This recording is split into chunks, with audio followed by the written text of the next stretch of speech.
Ndërmiq, përshëndetje, mirë se ritakojmë sërish në podcast dhe në këtë podcast të radhës kemi sërish Hoxha Ahmet Kalan, por se disi ndrysh. Ai sapo është rikthyer nga një udhëtim, nga një vizitë në Qabën e bekuar, ka qenë në Umre dhe ne do ta shfrytëzojmë vizitën e tij për të na treguar rreth historikut të Qabës, rreth mirësive në ato vende, po dhe rreth përvojave personale të Hoxhës. Hoxh, mirë se vini. Sugjetën, sotin ndra. Hoxh, si ka qenë përvoja juaj në Qabë në Umren e fundit në këto ditë bekuara? Është vetëm një vend në botë që e ke parasysh kur shkon një herë tek Mali Dajtit ose 2 herë ose 3 herë, pastaj duhet ndrojë vend, duhet të shkojë diku tjetër ose shkon për pushime diku 1 herë, 2 herë, 3 herë, pastaj duhet patjetër të ndrojë vend. Është vetëm një vend në botë që sa më shumë të shkosh, s'ka monotoni. Nuk ka sa më shumë shkon aq më shumë lidhet zemra. Është ndonjëherë më shumë lidhet zemra. Sidomos kur është njeriu brenda Qabës, është botë tjetër, është përjetim tjetër. Është me të vërtetë ajo që ka thënë Zoti në Kur'an, fihi ayatun bayinat, aty kam lënë mrekulli. Pra me të vërtetë njeriu kur futet në Qabë ka një përjetim, ka një lloj ndjesie, ka një lloj edhe me logjik po ta marrësh është qëndron, domethënë, sepse aty kanë ardhur gjithë profetët e Zotit, aty janë rrotulluar gjithë profetët e Zotit përveç Isait alayhis salatu selam. Aty ka jetuar Ibrahimi alayhis salam, aty ka jetuar djali i tij Ismaili alayhis salam, aty ka lindur profeti alayhis salam, aty ka jetuar profeti alayhis salam, aty një Zotë disa sa herë është falur. Duket sikur shpirti është në shtëpinë e vet, në vendin e vet.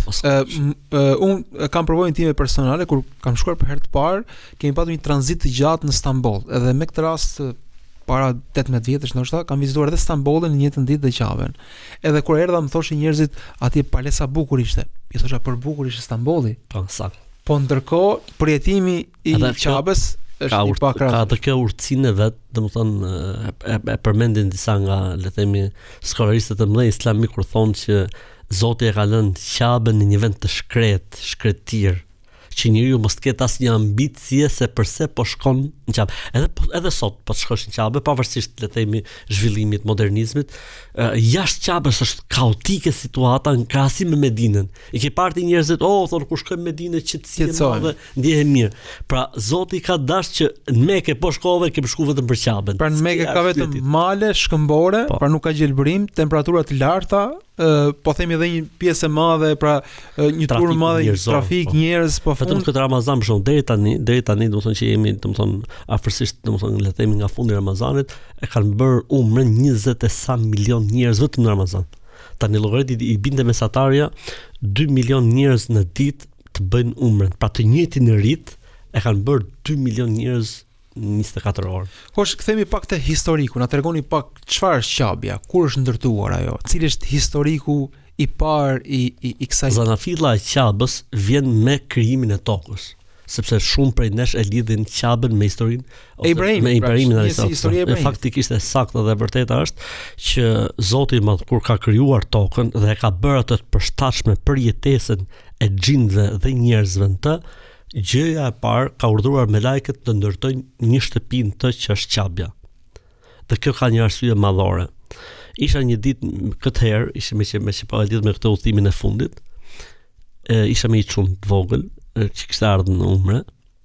Edhe më tha mua ta bëj një pyetje, më tha mua, kjo puna e Qabës pse duhet ishte kjo ndërtesa e para, sepse në shpjegim e sipër unë thash që është ndërtesa e parë që është ndërtuar në tokë. I thash tashun do të hap tashun përgjigjen me një pyetje tjetër. Nëse shkon ti në një vend që është tokë e hapur dhe gjen një shtëpi aty, mund të afrohesh aty? Jo, thosë e kuptoj që këtu ka një Zot.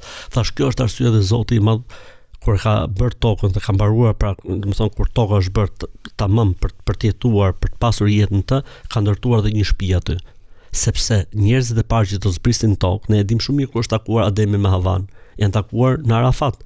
Pra i bjerë që ti jenë takuar nga Qabja, domethënë le të themi 10 kilometra larg Qabës, që do të thotë edhe ata kanë ardhur në Qabë, pra e kanë gjithë ndërtuar një shtëpi, njerëzit e parë, po edhe xhindët e parë që kanë zbritur në tokë. Pra kjo tokë ka pronar. Ka pronar. Ka një Zot ky muhabet, nuk është pa Zot. A kupton?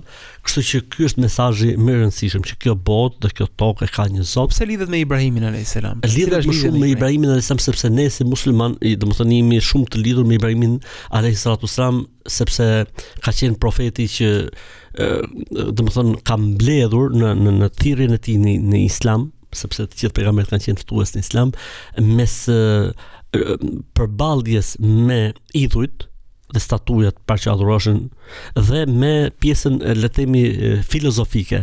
Pra është njëri për profetëve që është përballë me të dyja linjët, me linjën e arsyes shumë të fortë, pra ka përdor shumë linjën e arsyes dhe është përballur me prishjen e idhujve. Dhe profeti ynë Muhamedi alayhi salatu wasalam, feja e tij, pra Islami, është shumë arsye e fortë, pra nuk ka gjë, kemi një rregull në Islam që thotë, s'ka gjë në Islam që bie ndesh me arsyen e pastër, po edhe është përballur me idhujtarin, pra ka qenë një nga profetët që është përballur me 360 idhuj rreth e përqark Qabes. Kështu që arsyeja e tretë, se u bën tre, është se njerëzit në kohën e profetit sallallahu alajhi wasallam pretendonin më të madhe se janë në fenë e Ibrahimit. Atëherë ai erdhi për t'u treguar atyre që nuk është kjo feja e Ibrahimit. Feja e Ibrahimit është adhurohet Zotin një i vetëm. Feja e Ibrahimit është që Qabja të jetë e pastër nga idhujt. Feja e Ibrahimit është që ne, domethënë, të shpallim luftë armikut të njerëzimit që është djalli i mallkuar kështu me radhë. Ndërkohë në Kur'an thuhet që Ibrahimi bashkë me Ismailin e ndërtuan, apo është rindërtim? Rindërtim. Është rindërtimi i Qabës, nuk është ndërtimi i parë. Sepse ne themi që të gjithë profetët ka një hadith që s'ka pejgamber që s'e ka bërë haxhin. Pra të gjithë profetët kanë qenë. Profetët kanë qenë haxh, përveç Isait. Dhe thot pejgamberi sallam, sikur po e shoh tani me sytë e ballit vllain tim Isain birin e Merjemes i veshur me rrobat e ihramit duke thënë lebeik Allahumma lebeik. I cili do ta bëj kur të rikthehej dhe kjo është për shenjave. Kështu që domethënë ky është historiku i vërtetë i Qabës, ndërkohë që i dedikohet Ibrahimit alayhis salam sepse kjo ndërtesë që është sot le të themi 80% e saj është në përputhje të plot me atë që ka ndërtuar Ibrahimi alayhis salatu wasalam dhe ai rrethi i bardhë që shohim ne faktikisht është fundi i ndërtesës së Ibrahimit alayhis salatu wasalam. Pa le të themi po ti shohësh edhe të tjerë thonë ne jemi abrahamik, thet abrahamit. Faktikisht gjithë e pretendojnë, mirë po lidhja e muslimanëve me Abraham me Ibrahimin është lidhje jo vetëm teorike, po është një lidhje veprore. Qabën na ka ndërtuar Ibrahimi. Uji i Zemzemit ka të bëjë me Ismailin. Sa'i me Safas dhe Merves ka të bëjë prapë me Ismailin dhe me nënën e tij. Gjuajtja e gurëve ka të bëjë prapë me Ibrahimin alayhis salam. Kurbani, domethënë na ka mbetur qysh nga koha e Ibrahimit alayhis salam. Pra janë muslimanët e pasojnë Ibrahimin në rrite konkrete, praktike dhe veprore dhe jo thjesht ta Zotin Kur'an. Inna awlan nasi bi Ibrahim lalladhina tabauhu wa hadha an-nabi walladhina amanu. Më meritori për të quajtur pasuesi i Ibrahimit janë besimtarët e tij, pra që kanë jetuar në kohën e tij, ky profet dhe besimtarët që ndjekin këtë profet, pra Muhamedit alayhis salam. Sepse ne bëjmë shumë gjëra në jetën tonë se i ka bërë Ibrahimi. Synetliku tek muslimanët e ka origjinë nga Ibrahimi alayhis salam, traditë abrahamike, tradita e Ibrahimit alayhis salam. Po Qabja, rrotullimi rreth Qabës, uji i Zemzemit, siç e thash pra. Pra një prej shtyllave po themi kryesore të Islamit është në gjurmët e Ibrahimit alayhis salam. Ndërkohë, cilat janë pastaj historiku ka vazhduar që mos ta ndërpresim, ka vazhduar kështu Qabja pastaj nga koha e Ibrahimit alayhis salam deri kur në moshën pejgamberi sallallahu alajhi wasallam ka qenë moshën 36 vjeçare dhe nuk ka qenë profet në atë kohë dhe Qabja pati një goditje, domethënë një vërshim uji dhe ushem një pjesë e saj. Mirë po arabt duke qenë se ishin të lidhur me Ibrahimin, pra jo plotësisht, edhe pse ishin në idhujtari kryesisht, lidhja me Ibrahimin ne jemi rezultante të lidhur me Ibrahimin, nuk e preknin Qabën, pra kishte atë shejterinë e vet Qabja. Mirë po çfarë ndodhi? Radhë një zjarr. Pra u bë e nevojshme dhe domosdoshme që Qabja të rindërtohej. Atëherë ata mblidhen dhe vendosin disa kritere. Paraja e mbledhur, sepse pse duhej paraja tani dhe nuk e ndërtuan vet, sepse Qabja ndërtohej me gur. Çdo gjë ishte balt, do të thonë vetëm le të themi aristokratët kishin kulla ose kishin bajraqe. Pjesa tjetër ishin shtëpia balte të gjithë, domethënë. Atë shtëpia Qabes duhet ndërtuar me gur dhe duhej bler guri, përpunuar guri dhe marr ustallarët. Ustallarët e Qabes, ndërrimi i Qabes i kanë marrë nga Bizanti. Nuk kanë qenë arab se nuk dishin ta përpunonin gurin në atë formë. Për këtë arsye ka pas shtrenjtësi, pra ka pas kosto dhe nuk kanë mund ta plotësojnë të gjithën. Për këtë arsye kur e rindërtuan Qabën, sepse vun disa kritere, thon paraja për Qabën, shif paradoksin. Paraja që do të marrin për Qabën ose shpenzimet nuk duhet të jenë para të gjetura tek idhujt. Për çfarë lidhje ka për shkak? Ju për ditë adhuroni idhujt. Pra kishte një goditje, kishte një frym, kishte një kontrast, kishte diçka që nuk shkonte. Nuk duhet të jenë para të fituar nga adulteria. nuk duhet të jenë para të fituar nga bixhozi dhe nuk duhet të jenë të vjedhura ose nga shitja e verës, se nuk ka pas alkool. Pra vun disa kritere që faktikisht për një botë idhujtare, për një botë që nuk ka lidhje me besimin përse duheshin vërë. Por ishte ajo diçka që kishte mbetur akoma, domethënë nga koha e Ibrahimit, dhe për këtë arsye nuk e ndërtuan dot, ashtu siç pastaj në kohën e Abdullah ibn Zubairit, ai tentoi ta ndërtojë edhe një herë siç është kur ai ishte, si më thon, vali i Mekës, pastaj erdhi Haxhaxhi dhe riktheu edhe një herë kështu siç është sot, edhe sot e kësaj dite pastaj ka mbetur nga koha e Haxhaxhit deri më sot, domethënë është në këtë formë që është sot Qabja. Normalisht tani mund të ketë sa rregullime, mund të ketë sa merimetime. Ajo që është e veçantë Qabja që ashtu është edhe prezenca e gurit të zinjtë. Është ai guri që njerëzit shkojnë dhe e puthin dhe ka dhe një dyndje të madhe njerëzit që vazhdimisht a faktikisht ai historik, kanë sevap, ai ka histori nëse ai shif, dikush që e sheh nga jashtë mund ta lexoj edhe si paganizëm, edhe dikush i do të akuzojë Islamin ose do të njollosi Islamin, por e vërteta është që ne kur e prekim atë gurin ose kur njerëzit e puthin atë gurin e bëjnë si një formë adhurimi për Zotin, jo adhurimi për gurin. Pra pejgamberi alayhis salam tha ky guri, pra guri i zi, ditën e Kiametit do të dëshmojë për të gjithë njerëzit që e kanë prekur ose e kanë puthur në këtë botë. Pra nuk të sjell fataj, se logjika e idhujtarisë është nëse ti e prek diçka, e sjell fat apo mbarësi ose të mbron nga e keqja. Omeri dhe prekja e gurit, Omeri Khalifi i dytë, njeriu më i afërt i profetit alayhis salam tha, ju drejtua kështu, unë e di që ti je një gur që të bën dëm as nuk të bën dobi, po mos të kishim parë profetin alayhis salam dhe mos na kishte këshilluar profeti alayhis salam për ta bërë një gjë tillë kur nuk do ta bësh. Është thjesht një bindje dhe ndjekje e traditës së profetit. Unë çfarë shembulli jap në këtë është se sikur thuash muslimanët adhurojnë ushqimin, po pse nga që nuk hajnë në Ramazan? Po çfarë lidhje ka, nuk adhurojnë. Apo adhurojnë tokën se adhurojnë tokën se vënë ballin sejdë. Nuk ka lidhje, do të thonë s'ka lidhje, është formë është shumë e qartë e adhurimit të Zotit dhe nuk ka lidhje. Por ka edhe këtu një histori interesante. Dy gjëra në Qabe janë nga xheneti, është guri i zi dhe pllaka e Ibrahimit. Guri i zi e dim, pra thot profeti alayhis salam, ka zbrit thot nga parajsa, sigur, po më i bardh se qumshti. Mirë, po mëkatet e njerëzve e kanë nxirë dhe është guri i zi sot. Ndërsa pllaka e Ibrahimit është vendi ku Ibrahimi kur ndërtoi Qaben, Zoti tha do ta ndërtosh Qaben, si më thënë 10 metra, 15 metra. Mirë, po Ibrahimi kishte një gjatësi caktuar. Nuk kishte skela atëherë. Nuk kishte skela. Atëherë Zoti modhisolli një gur, edhe ky gur është nga xheneti, që quhet Mekam Ibrahim. Është ai që është ka e kupola si e art aty afër Qabës, si e florit aty afër Qabës. Dhe Ibrahimi alayhis salam vendoste aty këmbët dhe guri ngrihej bashkë me Ibrahim. Dhe po ta shohësh aty afër, do ta shohësh që është gjurma e Ibrahimit. Domethënë ai aty, si më thon, i fuste këmbët dhe guri ngrihej, pra e mbante trupin e tij dhe ngrihej. Ke parasysh pleqt e vjetër kanë paston, është një gur që rrin në ajër. Faktikisht ai guri ka net në ajër me Ibrahimin. Pra kur i mrekullia e Ibrahimit, mrekullia e Ibrahimit alayhis salam. Jo se vazhdon të funksionojë. Ndërkohë, cilat janë vendet e shenjta në Islam? Cilat konsiderohen vendet e shenjta? Atëherë gjëja më interesante është që dim që shenjtërimi në Islam është prej Zotit. Pra nuk mund të shëndrojnë njerëzit njeriu apo njerëzit mbledhet një komision ku e diun dhe vendosin që je i shenjtë ta vënë vulën apo është një vend apo një kohë. Ne në Islam themi që shenjtëria e vendit apo e kohës apo e ndonjërit prej njerëzve është prej Zotit. Pra nuk ka shenjtëri, vetëm se shenjtëria që buron prej Zotit. Dhe nga emrat e Zotit është El Qudus, ai i cili shenjtëron, ai i cili vlerëson, ai i cili përjashton nga rregullat e zakonshme njerëz, vend apo kohë. Kjo është e para gjë.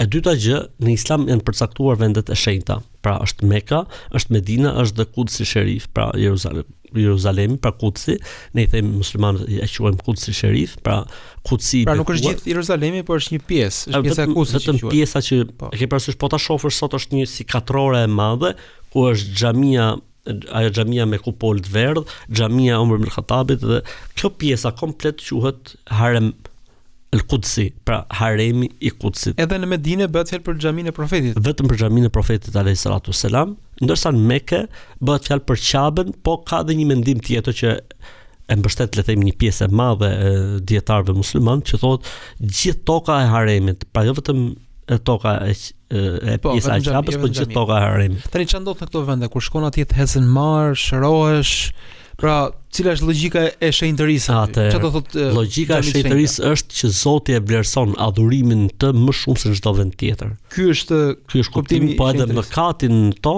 ka rëndesë më të madhe se sa në çdo vend tjetër. Pra thjesht si një bindje ndaj urdhrave profetik, ndaj traditës së profetit alayhis salam. Zoti i Madh, sikur po na thot Zoti i Madh, po erdhët këtu, shpërblimi është më i madh. Për shembull, namazi në Qabe, një namaz në Qabe është më i vlefshëm se sa 100.000 namaze nëse do të bëhen jashtë Qabes. Namazi në Medinë është më i vlefshëm se 1000 namazë në krahasim me vendet e tjera.